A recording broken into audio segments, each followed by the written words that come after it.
Salut à tous, c'est Tic Tac le Mac Jeune. On vous emmène cette semaine sur la route du Rhum. C'est la 12e édition de la course transatlantique entre Saint-Malo et la Guadeloupe qui se court à la voile et en solitaire et qui a lieu tous les 4 ans. Alors cette année, 138 participants, c'est un record. Ils sont partis cet après-midi. Alors à chaque fois, bien sûr, c'est un événement. Jusqu'ici, le record est détenu par Francis Joyon, vainqueur de la 11e édition sur e-Export en classe ultime. Il a mis 7 jours, 14 heures, 21 minutes et 47 secondes à une moyenne de presque 24 nœuds. Waouh! On va maintenant demander à des jeunes ce que leur évoque la route du Rhum. C'est le tac au tac de la semaine et c'est vanté.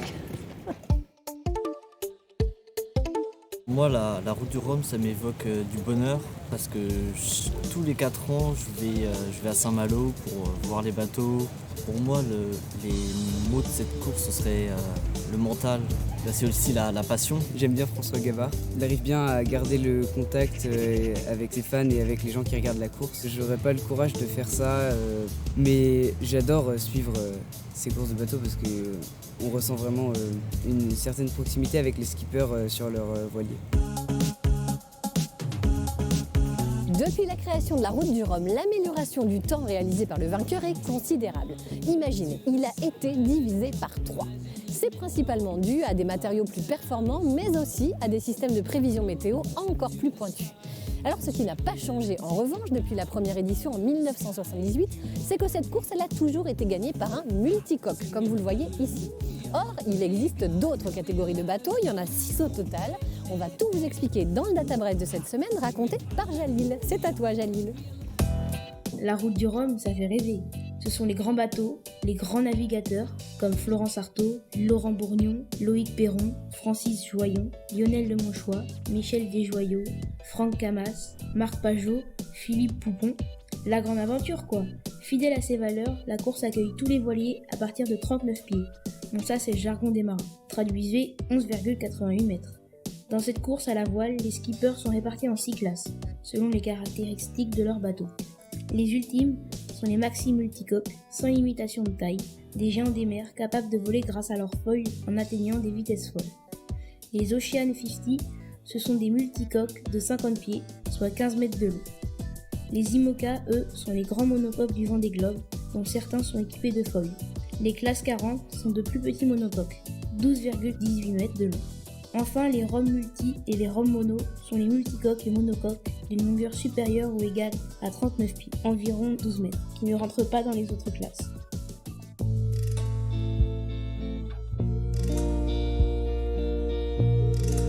Les skippers ont du cœur à l'image de la navigatrice Samantha Davis. Son IMOCA, juste derrière moi, participe de tout un projet solidaire pour aider l'association Mécénat Chirurgie Cardiaque. Nous avons rencontré Samantha, accompagnée du petit JB, 8 ans, qui vient d'être opéré. Un large sourire et un cœur tout neuf. JB, 8 ans, vient du Mali. Il est arrivé en France le 27 septembre pour y être opéré du cœur, faute de soins possibles dans son pays. C'est super facile, ça bouge pas. Et aujourd'hui, remis sur pied, il teste son pied marin sur le bateau de Samantha Davis.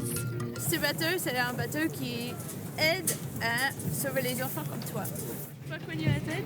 Navigatrice engagée, elle soutient depuis plusieurs années l'association humanitaire Mécénat Chirurgie Cardiaque. En fait, le plus important pour le projet, c'est ces enfants-là, comme Bibi. Et je pense, dans 3-4 jours, quand je suis dans le dur, là, au large, dans le golfe de Gascogne, dans la tempête, je vais penser à ces moments quand on passe ensemble aujourd'hui. Et là, ça m'aide à ne pas baisser les bras et les éviter. Si c'est un peu dur, je continue parce qu'il faut sauver les enfants. Depuis l'ouverture du village de la route du Rhum, pour chaque nouveau like sur les réseaux sociaux du projet, les partenaires du bateau donnent 1 € à Mécénat Chirurgie Cardiaque. Pour opérer un enfant qui a une malformation cardiaque, c'est 12 000 €. C'est un forfait qu'on a avec les hôpitaux. C'est des enfants qui sont condamnés, des enfants qui n'ont aucune chance. Et avec quelques heures au bloc opératoire, ils vont repartir dans la vie. Comme avec JB, Samantha Davis espère pouvoir sauver 20 enfants d'ici son arrivée à la Guadeloupe.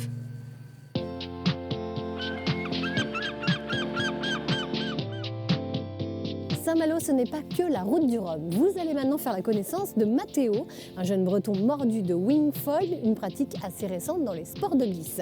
Avec sa voile gonflable, il défie les éléments. Nous l'avons suivi sur la Rance à Saint-Suliac. Bonjour, je m'appelle Mathieu Guérin, j'ai 17 ans et je pratique de la planche à voile à foil et du wing foil à Saint-Sulpice.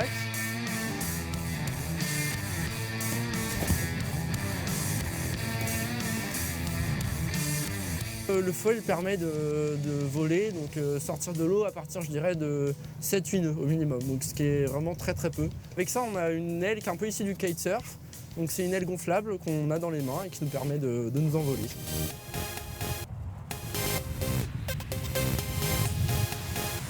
À Saint-Sulpice, on a un plan d'eau qui est vachement polyvalent, c'est que presque par tous les vents, il faut se placer un peu partout sur la Rance, mais il y a toujours du vent, il y a toujours une petite session à prendre. Là, je trouve que la mer, ça procure des sensations quand même très... moi, je ne retrouve pas les sensations là ailleurs que sur la Rance, même en mer, les paysages, tout ce qui m'entoure.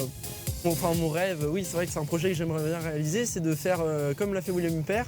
Donc William Huppert, c'est un grand planchiste du coin, on va dire.